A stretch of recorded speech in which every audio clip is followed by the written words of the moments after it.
प्रियो, यहाँ पर सोचिए, यदि परमेश्वर की मित्रता आपको हासिल हो जाती है तब आपके जीवन में कैसे काम होने लगेंगे। हाँ, जब संसार में हम एक अच्छा मित्र पा लेते हैं तो वो हमारे लिए कुछ भी करने के लिए तैयार रहता है।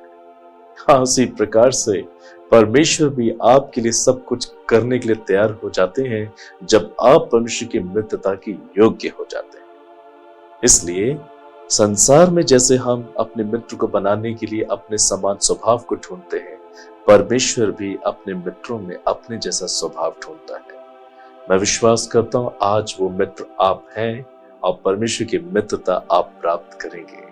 आप जहां कहीं भी हैं, अपना हृदय खोलकर परमेश्वर को पुकारें और उनसे कहें, प्रभु मैं आपकी मित्रता को प्राप्त करना चाहता हूं। इस संसार में बहुत से मित्र धोखा दे देते हैं।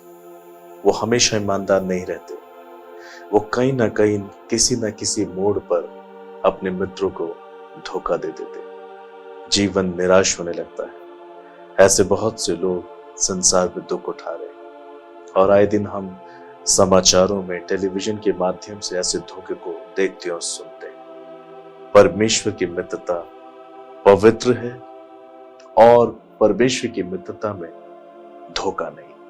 परमेश्वर आपका परम मित्र बनना चाहता है और एकमात्र सिद्ध मित्र बनना चाहता है, जो आपको कभी धोखा नहीं देगा और न कभी आपको त्यागेगा। प्रिय मित्रों, मैं आपको यहाँ पर एक कहानी सुनाना चाहता हूँ। दो मित्र थे जिन्होंने एक साथ बिजनेस किया, एक व्यापार किया, मगर बजाय उस व्यापार में फलवंत होने के वो और अधिक घटते चले गए। हाँ, उनको बहुत पैसों का नुकसान होने लगा।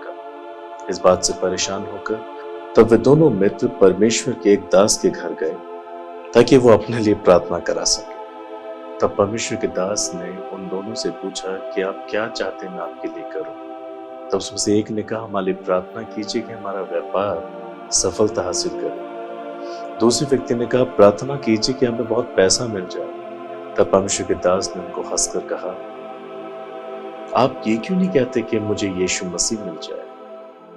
तब परमेश्वर के दास ने उन दोनों के लिए प्रार्थना की। वो खूब गिड़गिड़ाकर और रोकर उनके लिए प्रार्थना करने लगा। जब ये दोनों मित्र परमेश्वर के दास के घर से अपने घर वापस जा रहे थे, तब उनमें से एक मित्र के हृदय में परमेश्वर के दास की वो बातें जोर जोर से गूंजने लगी कि तुम ये क्यों नहीं कहते कि यीशु मसीह मुझे चाहिए।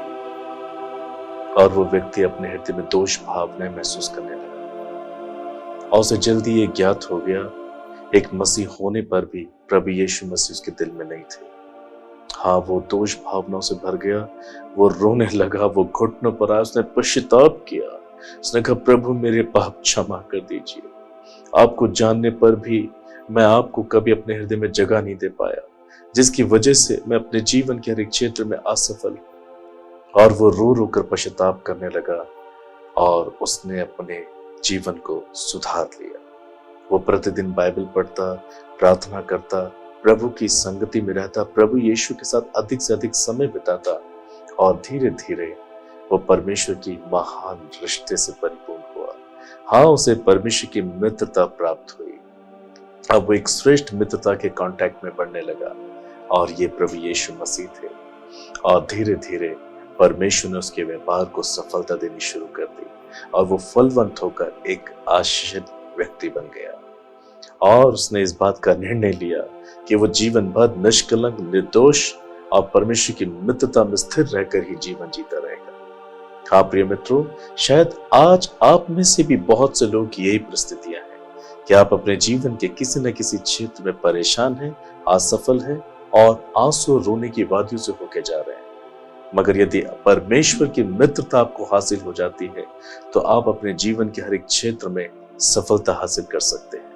आपको अपने जीवन में परमेश्वर की आवश्यकता है। आप ऐसा ना कहें कि मेरा व्यापार अच्छा हो जाए या मेरा ये बिजनेस या वो बिजनेस ठीक हो जाए, मेरा ये काम या वो काम ठीक हो जाए। प्रिय मित्रों, आपका जीवन ठीक हो जाए। प्रिय मित्रों, आपका रिश्ता प्रभु के साथ ठीक हो जाए, क्योंकि पृथ्वी उसकी भरपूरी परमेश्वर के वचन में लिखा है। और यदि हम परमेश्वर के साथ ईमानदार हैं तो पृथ्वी की जो भी भरपूरी है उसमें प्रभु हमें भी सहभागिता देते हैं। बाइबल बताती है दूसरा पत्रस 3 अध्याय के 14 पद में लिखा है, इसलिए हे प्रियो, जबकि तुम इन बातों की आस देखते हो तो यत्न करो कि तुम शांति से उसके सामने निष्कलंक और निर्दोष ठहरो। हाँ प्रिय मित्रों, आप आशा रखते हैं, आप आस रखते हैं कि परमेश्वर आपके जीवन को छुए, आपके परिवार को छुए, आपके बिजनेस को छुए, आपके जीवन के हर एक क्षेत्र को स्पर्श करे। यह संभव होगा यदि आप परमेश्वर के लिए एक ऐसा जीवन जिए जो परमेश्वर को स्पर्श करे।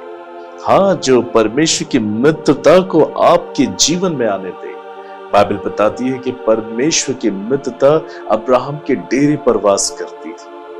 परमेश्वर की फ्रेंडशिप, परमेश्वर की श्रेष्ठ मित्रता आपके डेरे पे वास करना चाहती है। क्या आप परमेश्वर से इस प्रकार की आशीष पाना चाहते हैं? हाँ प्रिय मित्रों, आपसे अधिक परमेश्वर चाहता है कि आप इसी प्रकार से उसके संग चलें, ताकि वो आपको आशीष दे, ताकि वो आपको बढ़ाए। उत्पत्ति 1 अध्याय 28 पद में लिखा है, और फूलो फलो पृथ्वी में भर जाओ। परमेश्वर ने हमें बढ़ोतरी की आशीष देकर बनाया है और वो आपको बढ़ाना चाहते हैं। प्रिय मित्रों, प्रभु यीशु मसीह ने यूहन्ना 15:15 में कहा, अब से मैं तुम्हें दास ना कहूंगा, क्योंकि दास नहीं जानता कि इसका स्वामी क्या करता है, परंतु मैंने तुम्हें मित्र कहा है, क्योंकि मैंने जो बातें अपने पिता से सुनी वो सब तुम्हें बता दी। हाँ प्रिय मित्रों, स्वयं प्रभु यीशु मसीह आपको अपना दास नहीं मगर दास से बढ़कर एक श्रेष्ठ रिश्ता आपको देते हैं। हाँ, वो आपको अपना मित्र कहते हैं, वो हमको अपना मित्र कहते हैं। जब हम परमेश्वर की मित्रता को प्राप्त करते हैं तो जितनी योजनाएं परमेश्वर ने स्वर्ग के राज्य में हमारे लिए रची है, बनाई है, वो सब हम जानने लगते हैं। आप जब परमेश्वर की मित्रता को प्राप्त करेंगे तब आप अपने जीवन के हर एक क्षेत्र में परमेश्वर की ओर से आने वाली योजना को, आशीष को, चमत्कारों को जानने लगेंगे। ना सिर्फ इतना, मगर आप दूसरों के लिए भी आशीष का कारण बन जाएंगे, क्योंकि वो ऐसा मित्र है जो आपको कभी ना धोखा देगा, ना कभी त्यागेगा। हाँ प्रिय मित्रों, आज आप अपने पापों से पश्चाताप करें। आप अपने अंदर प्रभु को स्पर्श करने वाले जीवन को जिए, ताकि परमेश्वर आपका मित्र बन जाए। बाइबल बताती है, याकूब 2:23 में ऐसा लिखा है, अब्राहम ने परमेश्वर का विश्वास किया और यह उसके लिए धर्म गिना गया और वे परमेश्वर का मित्र कहलाया। यदि आज आप परमेश्वर के इन वचनों पर, इस संदेश पर विश्वास करते हैं, यह आपके लिए धार्मिकता गिनी जाएगी और आप परमेश्वर के मित्र कहलाएंगे।